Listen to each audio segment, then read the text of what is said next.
Hello everyone, I am Mahua Bhattacharya ji. By profession I am a teacher. YouTube पे मेरा ये पहला video है. जैसा कि आप लोग देख रहे हैं मेरे चैनल का नाम है हिस्ट्री लवर या I am true history lover. But हमेशा से ऐसा नहीं था. बाकियों की तरह मुझे भी हिस्ट्री पसंद नहीं था और बोरिंग लगता था. जैसे बाकी बच्चे समझते हैं कि बस 10 तक ही हिस्ट्री को पढ़ना है, उसके बाद तो आगे इसे लेके जाना ही नहीं है. मैं भी यही सोचती थी कि बस 10 तक हो गया, इसके आगे मुझे हिस्ट्री लेके नहीं पढ़ना है. बट नियति को कुछ और ही मंजूर था. मैं आर्ट्स लेके आगे बढ़ी और हिस्ट्री में ही मैंने ऑनर्स किया. लेकिन बिलीव मी, उसके बाद से मैंने कभी हिस्ट्री को पढ़ने के लिए नहीं पढ़ा.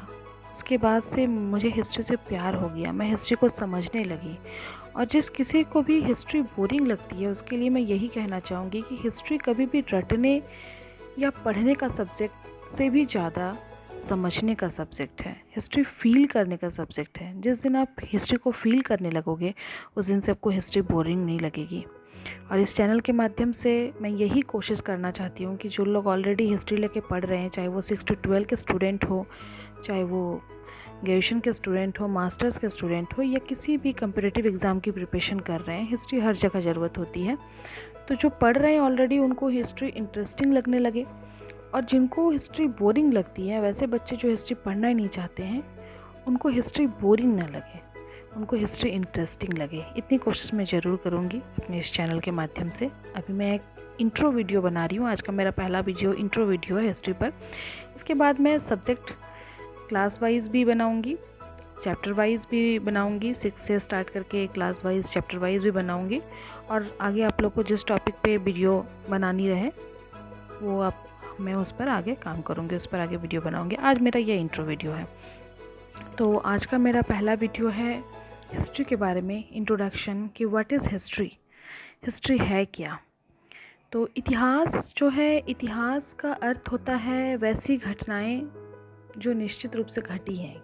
लोग पूछते हैं क्या इतिहास क्या है, जो घटनाएं घट गई अतीत में वही हिस्ट्री है. ऐसा नहीं है. अतीत में घटी हुई हर घटना हिस्ट्री नहीं हो सकती है, इतिहास नहीं हो सकती है.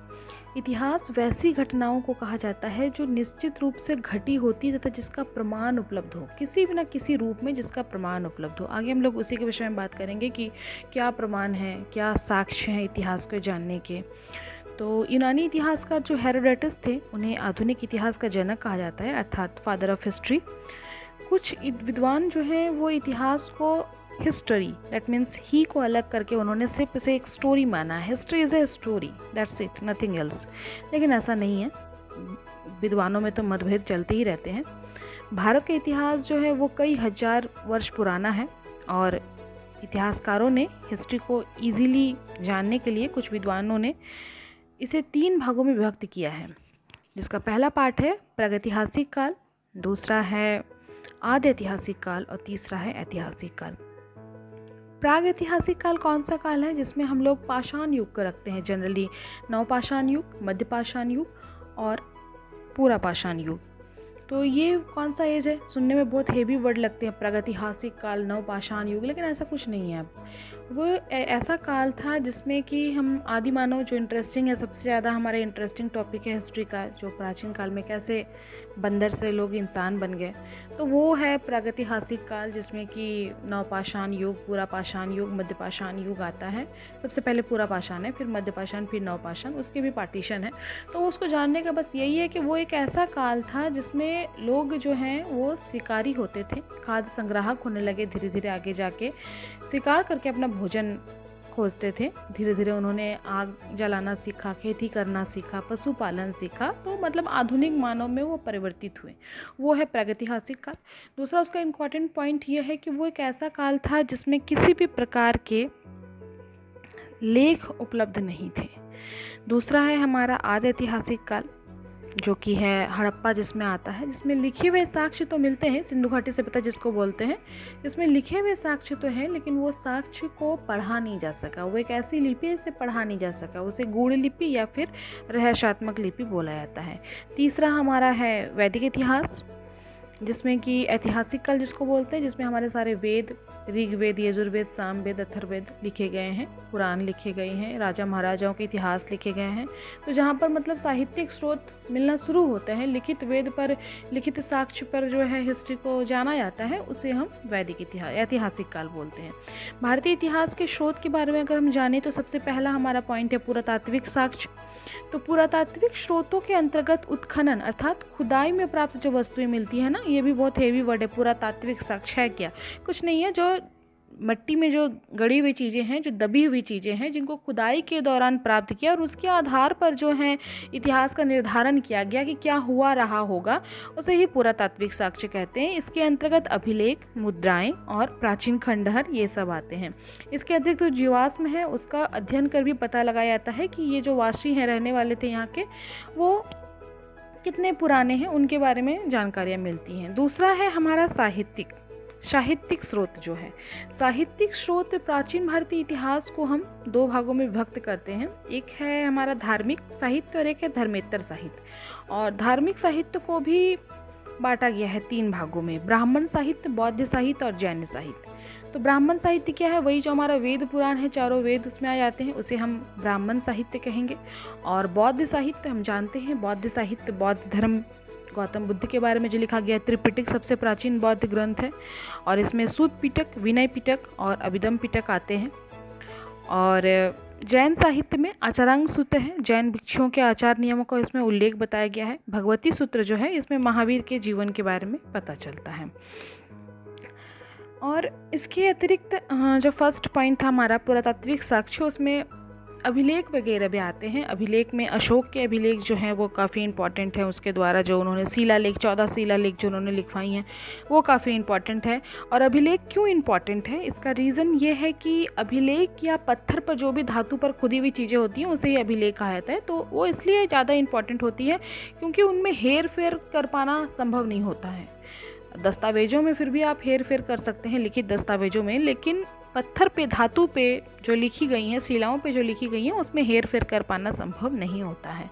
इसलिए वो कहीं ना कहीं बहुत ज़्यादा इंपॉर्टेंट होते हैं। इसके अतिरिक्त हमारे स्मारक और भवन जो हैं, मूर्तियाँ हो गई, चित्रकला हो गए, ये सभी काफ़ी इंपॉर्टेंट होती हैं। जैसे कि अशोक के अभिलेखों में उसे देवप्रिय कहा गया है, तो हमें इससे पता चलता है अशोक के कैरेक्टर के बारे में। उन्होंने कलिंग युद्ध के पश्चात जो भी अपने अपने चेंजेस किए, बौद्ध धर्म ग्रहण किए, इन सब के बारे में 14 शिलालेखों में लिखा गया है। तो ये एक पुख्ता प्रमाण है जिसमें किसी प्रकार का हेर फेर नहीं किया जा सकता है। दूसरी ओर चंद्रगुप्त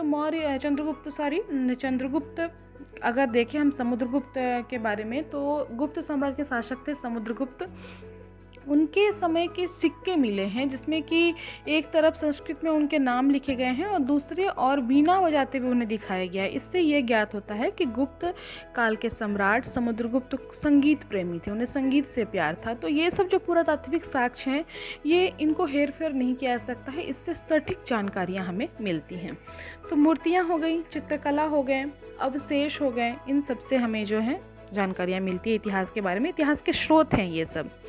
इसके अलावा अगर हम आते हैं विदेशी यात्रियों के विवरण पर, थर्ड जो हमारा पॉइंट है कि साहित्यिक स्रोतों के अलावा विदेशी यात्रियों के विवरण काफ़ी इंपॉर्टेंट है। क्यों? क्योंकि इसका भी मेन रीज़न यही होता है, प्राचीन काल में अगर हम देखें अपने राजा महाराजाओं के, तो वो अपने दरबार में ही लेखक रखे होते थे जो उनके बारे में लिखते थे। तो ऑब्वियस है कि जिसको आप पेमेंट करोगे, जो आपके दरबार में रह रहा है, वो आपके बारे में बुरी चीज़ें नहीं लिखेगा, वो आपके बारे में अच्छी अच्छी चीज़ें लिखेगा। कई बार क्योंकि ऐसी कंट्रोवर्सीज हुई हैं, मूवीज़ में भी हमें देखने को मिलती हैं, तो वो कंट्रोवर्सीज पता चलता है कि जो राजा, मुस्लिम राजा और हिंदू राजा के अगेंस्ट में लड़ाई हो रही है, तो हिंदू राजा के दरबार में जो दरबारी है, जो लेखक है, उसने जो लिखा है वो अपने हिंदू राजा को सर्वोपरि बताता है और बताता है कि युद्ध में छल करके मुस्लिम शासक ने उस पर विजय प्राप्त की। मुस्लिम राजा के जो दरबार में जो लेखक है वो लिखता है कि उसके राजा इतने सूरवीर थे, सम्राट इतने सूरवीर थे, पराक्रमी थे कि उसने हिंदू राजाओं पर विजय हासिल की। तो कहीं ना कहीं जो है प्रमाण, साक्ष्य जो है वो क्लियर पता नहीं चल पाता है, साक्ष्य जो है वो पुख्ता प्रमाण नहीं मिल पाता है। तो इसको फिर एनालिसिस कैसे किया जाए? इसके लिए हमारे विदेशी यात्रियों का विवरण जो है वो काफ़ी इम्पॉर्टेंट भूमिका इसमें निभाता है, क्योंकि वो जो बाहर से आए हुए यात्री होते हैं वो किसी भी दल या समुदाय के किसी एक राज्य विशेष के नहीं होते हैं, तो वो अपना ओपिनियन जो है वो बहुत ही क्लियर रखते हैं, क्योंकि वो किसी के भी वॉइस होकर नहीं बोलते, किसी के पक्ष में नहीं बोलते हैं, वो निष्पक्ष होकर अपना लेख लिखते हैं। इसी क्रम में सबसे पहले हेरोडोटस का ही नाम आता है, जिन्होंने हिस्टोरिका नामक पुस्तक लिखी और जिन्हें फादर ऑफ हिस्ट्री कहा जाता है। इसके अलावा मेगास्थनीज का नाम आता है, जो कि यूनानी राजा सेल्यूकस के राजदूत था, और उन्होंने इंडिका नामक पुस्तक लिखी थी इंडिया के ऊपर, जिसमें कि मौर्य साम्राज्य का विस्तृत वर्णन किया गया है। उसके बाद अगर हम लोग देखें तो आता है नाम फायान का। फायान एक विदेशी यात्री था, जिसने चंद्रगुप्त द्वितीय के शासनकाल में वो आया था। इसके अलावा वेनसंग है, वो भी चीनी यात्री था और वह हर्षवर्धन के शासनकाल में आया था। अलबेरोनी है, विदेशी यात्री, अरब से आया हुआ था। अलबेरोनी 1017 ईस्वी में वो आया है भारत। ख्वारिज्म का यात्री था और तहकीके हिंद नामक उसने पुस्तक लिखी, जिस कारण उसे भारत में कई बाधाओं का सामना करना पड़ा, क्योंकि वो जो भाषा जानता था वो यहाँ के लोग नहीं जानते थे। दूसरी ओर उस वक्त जो हमारे यहाँ के पुरोहित या ब्राह्मण समाज जो होते थे वो विदेशियों को मलेच्छ कहकर पुकारते थे और उन्हें अपने साथ उठने बैठने के काबिल भी नहीं मानते थे। तो उनके लिए यहाँ आकर यहाँ के वेद को जानना सीखना काफ़ी कठिनाई भरा रहा, ताकि वो अपने लैंग्वेज में उसको ट्रांसलेट कर पाएँ। तो उन्हें काफ़ी बाधाओं का सामना करना पड़ा। वो काफ़ी मेहनतें करने के बाद, काफ़ी दिन यहाँ रुकने के बाद उन्होंने हमारे देश की संस्कृति को जाना, यहाँ के लोगों को ऑब्ज़र्व किया, यहाँ के बारे में लिखा, ट्रांसलेट किया उसको, तो काफ़ी उन्होंने मेहनत की थी इस पर। दूसरे यात्री हैं हमारे इब्न बतूता, जो 1304 में आए थे, मोरक्को से आए हुए यात्री थे, और इन्होंने रहला नामक पुस्तक लिखी है। और मोहम्मद बिन तुगलक के शासनकाल में ये आए थे। इसके अलावा थर्ड है बर्नियर। बर्नियर फ्रांसीसी विद्वान और डॉक्टर थे और मुग़ल राज्य में ये आए हुए थे। उस समय शाहजहाँ अपने अंतिम सांसें ले रहे थे, उस समय ये आए हुए थे और मुग़ल राज्य में इन्होंने 8 वर्षों तक नौकरी की थी। तो इस प्रकार से ये कुछ साक्ष्य हैं, कुछ महत्वपूर्ण बिंदुएं हैं, जिसके आधार पे हम लोग भारतीय इतिहास के स्रोत को जान पाते हैं। भारतीय इतिहास का स्रोत छोटा मोटा है नहीं, बहुत बड़ा है। भारत का इतिहास कई हजार वर्ष पुराना माना जाता है और ये सब कुछ स्रोत हैं जिसके द्वारा हम लोग भारतीय इतिहास के बारे में जान पाते हैं।